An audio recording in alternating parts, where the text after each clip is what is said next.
The OnePlus One is a smartphone that not a lot of people know, but among those who do, almost all of them want to have one. The device was launched by a little-known startup from China in April after an extensive marketing campaign that took a very different route.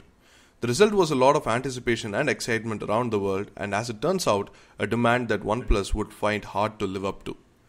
The position of OnePlus One is relatively comparable to that of Xiaomi in India, wherein both the companies are finding it difficult to make the ends of demand and supply meet.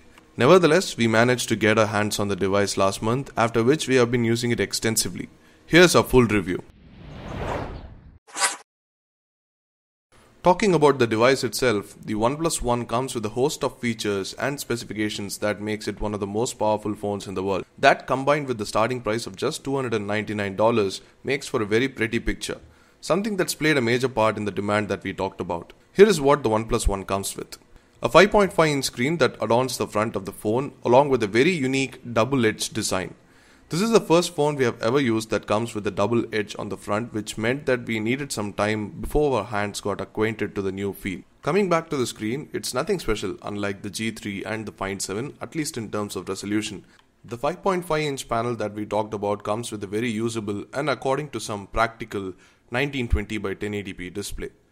Being a product of JDI processing facilities, we had no doubt it was going to be awesome, and the OnePlus One didn't disappoint. With a similar natural tone as the exterior Oppo flagship Find 5, the OnePlus One's screen is both easy and joyful to look at.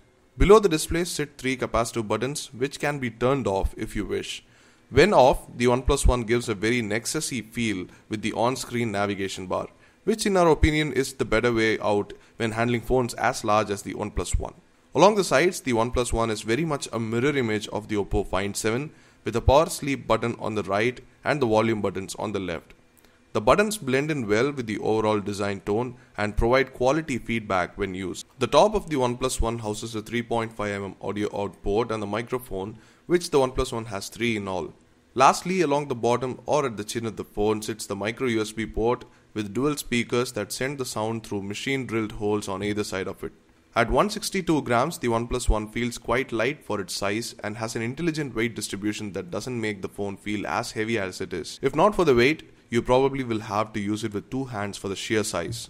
We have talked about the performance of the device in our text review, but if you're wondering if it's any good, don't waste time and get it if you can. The device is powered by a Snapdragon 801 chip running at 2.5 GHz with 4 cores and the Adreno 330 GPU powering the graphics. The device consistently scored high in benchmarks and gaming was also great, just like any other 1080p flagship PC. On the software side, the OnePlus runs on the CyanogenMod mod ROM that sits on top of vanilla Android that hardly takes up any resources and offers a ton of customizations including navigation bar, lock screen and status bar tweaks. But mostly it's the familiar stock UI that Android KitKat has. Thanks to that, the battery life on the OnePlus One is pretty good.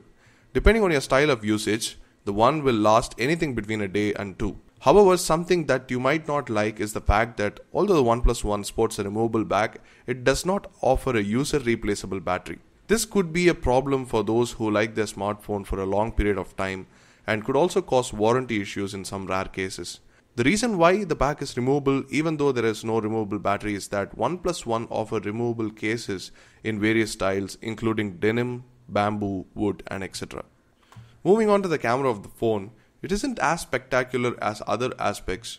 Make no mistake, the sensor used is the mighty 13-megapixel Sony Exmor IMX214, but somehow the OnePlus One doesn't match the level of photographic prowess as many of its counterparts, including the Oppo Find 7, which surprisingly uses the same sensor. It could be the lenses, the aperture, or maybe even the software, but the OnePlus One camera leaves a bit to be desired. All said, we really like the OnePlus One. However, even after 4 months of launch, the device is still hard to get, especially if you live in any of the countries where the OnePlus One hasn't been launched. Even in the launch countries, the OnePlus One is being sold through an invite system, which makes it a tough hunt. However, if you can ignore all of that, the OnePlus One is by far the best sub $500 phone we have come across, right from software to hardware. So that's about it for the video review of the OnePlus One. Do check out our fully detailed text review that's on the blog. The link will be in the description below. And also hit the like button if you like this video and hit the subscribe button if you want more video reviews like these. Thanks for watching and let us know what you think in the comment section below.